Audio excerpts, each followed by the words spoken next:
아침에 일어나서 씻고 밥을 먹었다. 제일 먼저 한 일이 뭐죠?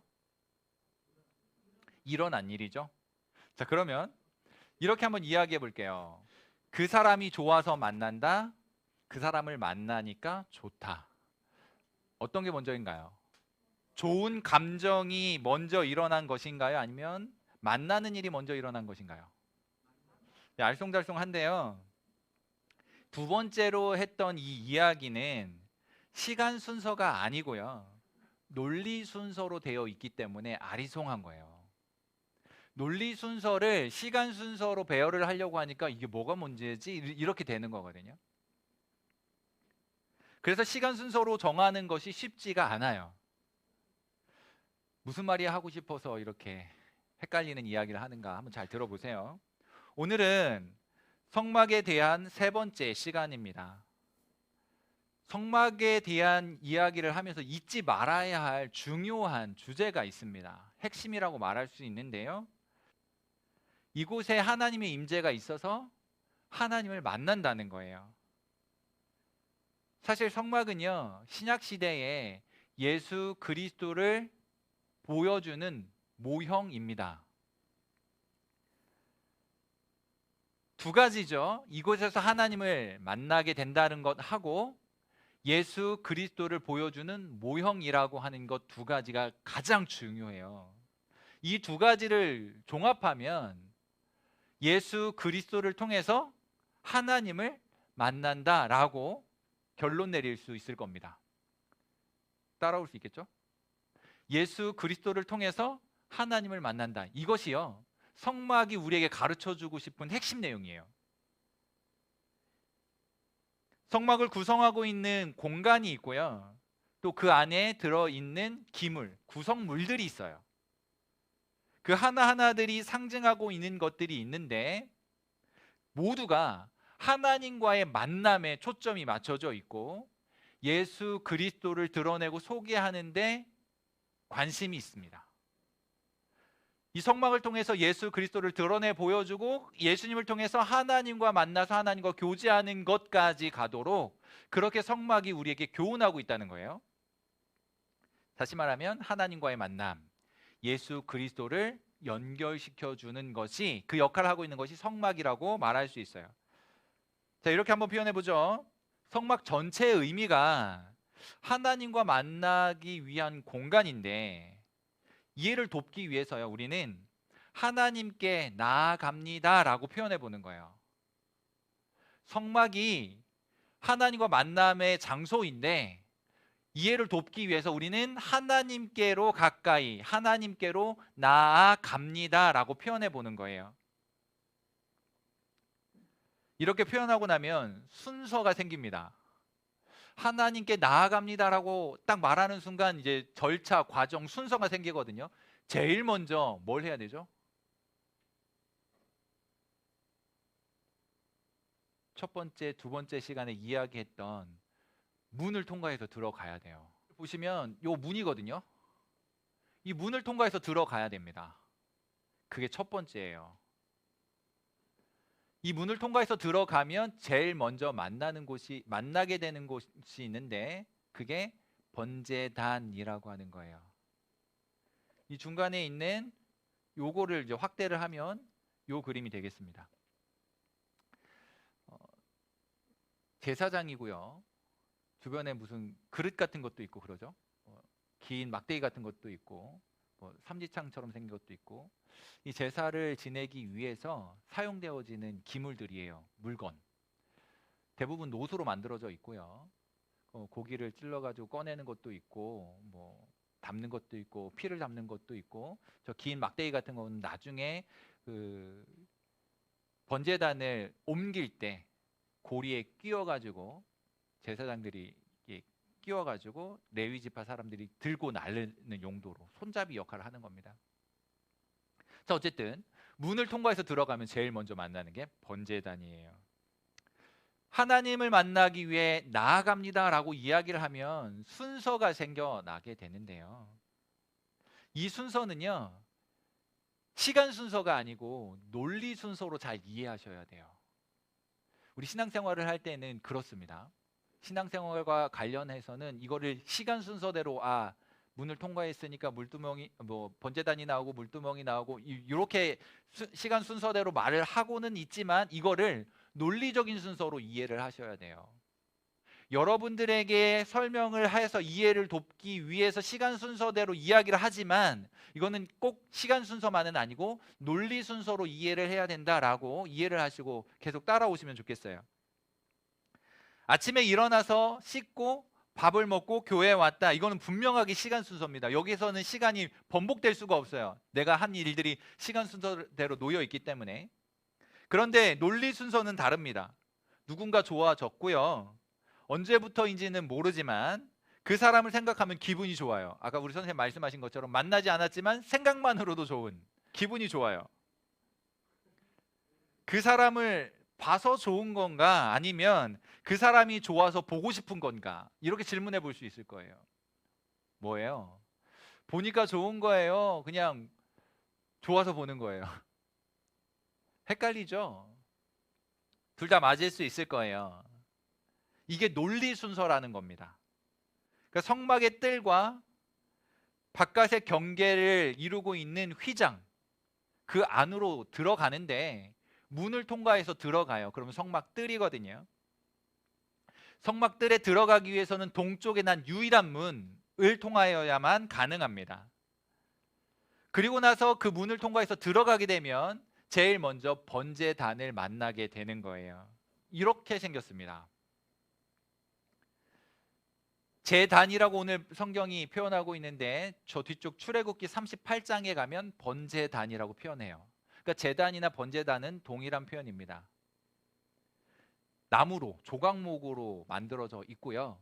그 겉을 노수로 감쌌어요. 그리고 잘 보시면 아시겠지만 내 모퉁이에 뿔 같은 게 달려 있습니다.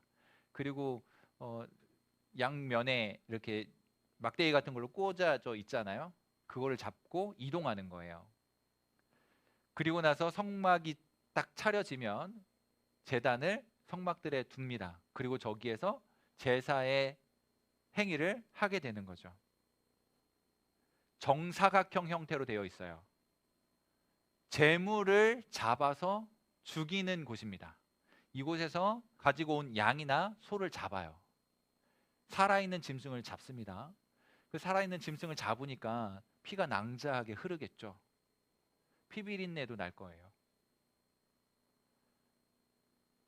뼈가 쪼개지고요. 살이 찢겨지고요. 그러면서 붉은 살이 드러나고 거기에서 다 각을 떠가지고 불태워서 하나님 앞에 제사로 드리게 되는 거예요. 이 번제단은 누군가가 죽어지는 장소예요. 성경은요, 이 곳에 대하여 심판하는 장소인 것을 우리에게 가르쳐 줍니다. 죽음은 심판이거든요. 살아있는 짐승이 죽는 거예요. 제사라고 하는 것은요, 살아있는 짐승을 죽이는 일인데 심판이 거기에서 이루어지는 거예요. 근데 원래는 짐승이 죽을 게 아니라 사람이 죽어야 되거든요. 제사 제도에 대하여서는 다음 기회에 또 이야기할 시간이 있을 겁니다. 어쨌든요, 하나님과 사람 사이에는 만남이 이루어져야 하고 만나서 교제를 해야 하는데 그 사이에서 가장 큰 걸림이 되는 것이 죄라고 하는 문제예요. 그 죄 문제를 해결하지 않으면 하나님을 만날 수가 없습니다. 행여 하나님을 만난다 하더라도 그 죄 때문에 죽임을 당할 수밖에 없어요.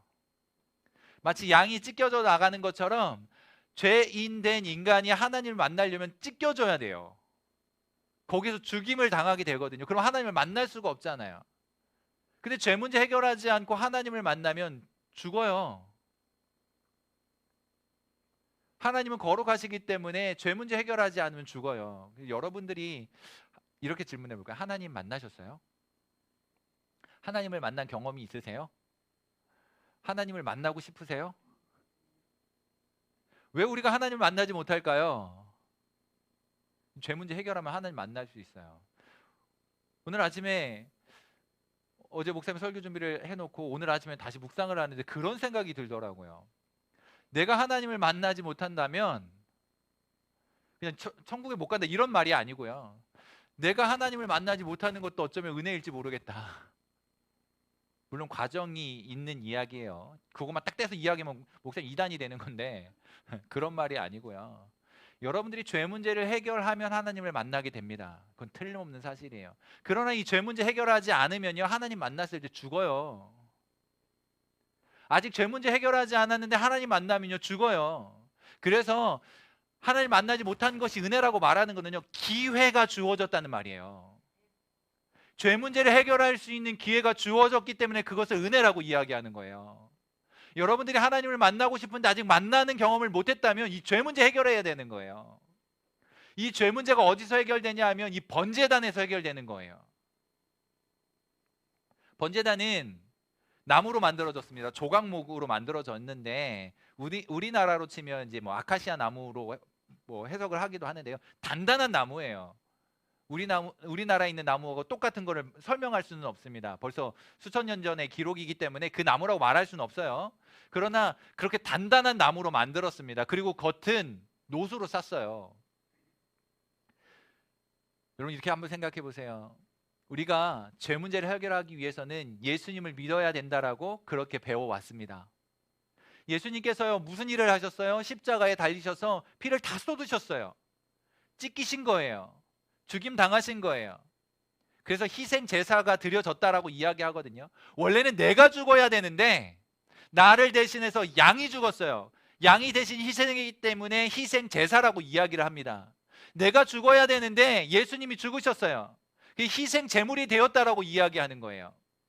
내가 아니라 십자가에서 예수님이 죽으셨어요.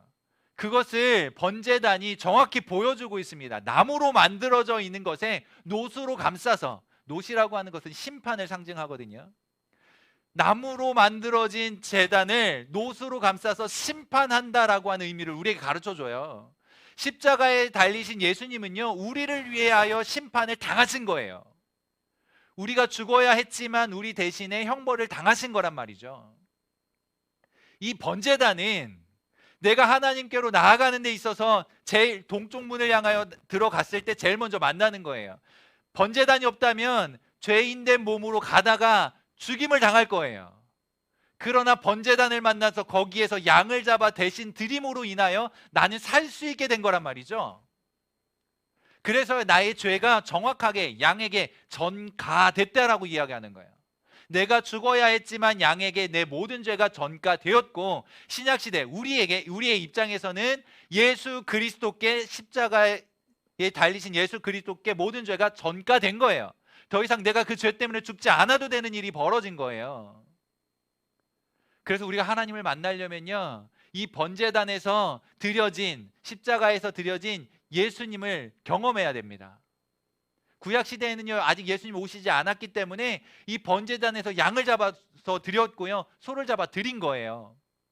그래서 희생 제사를 통해서 살 수 있는 기회를 얻고 하나님께로 나아가서 죽지 않을 수 있는 은혜를 얻게 된 것입니다.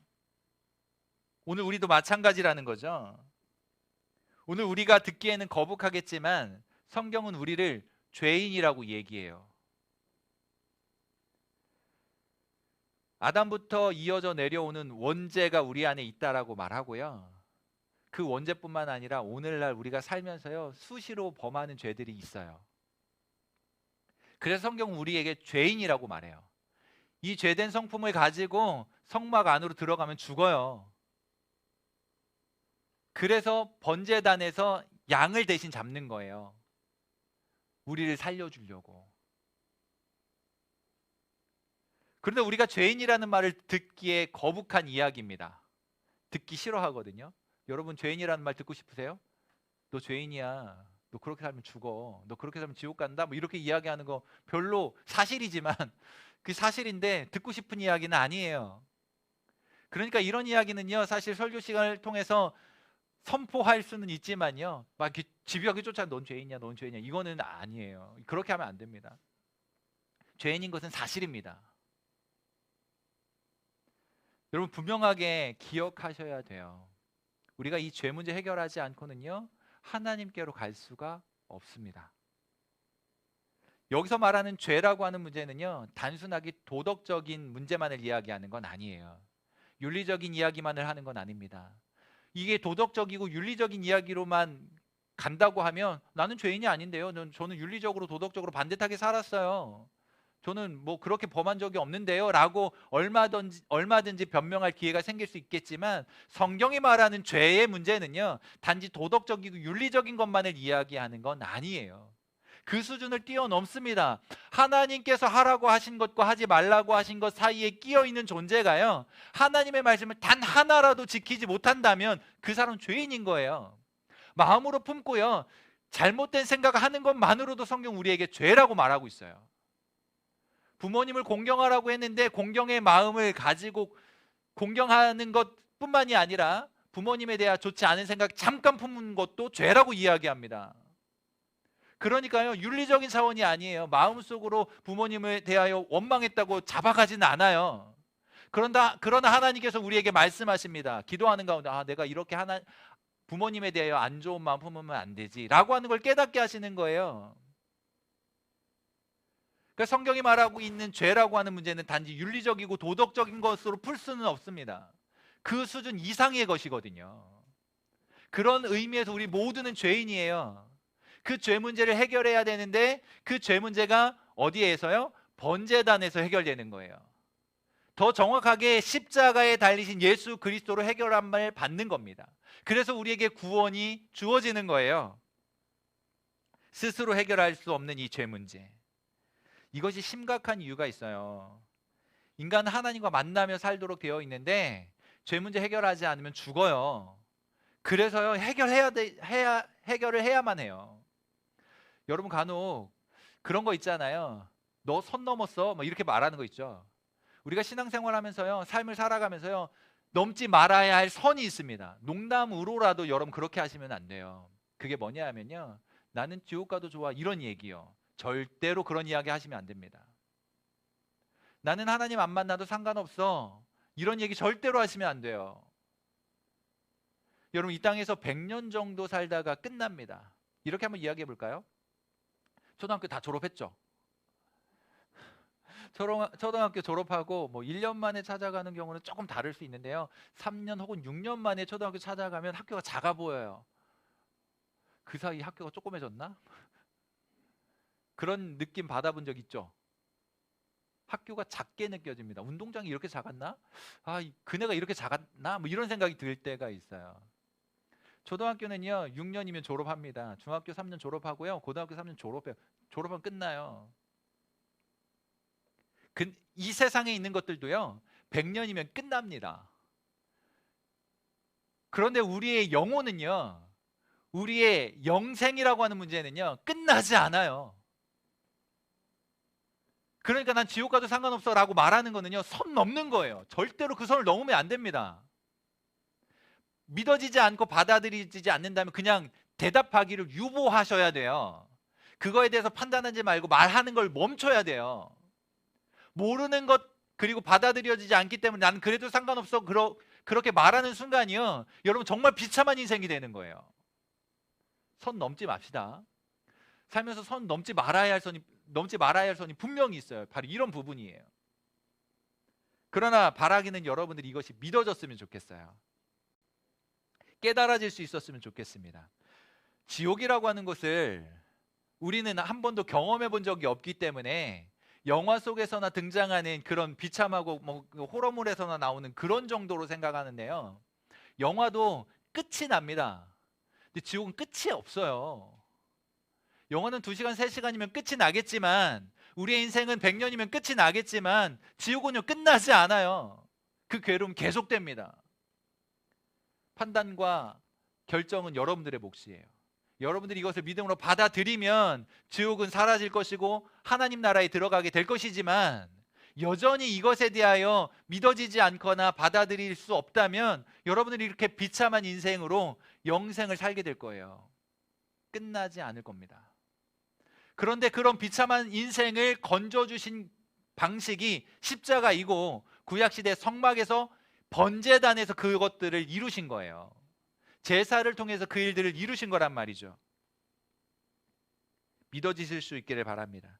예수님이 아니었다면 죽을 수밖에 없었던 우리들이에요.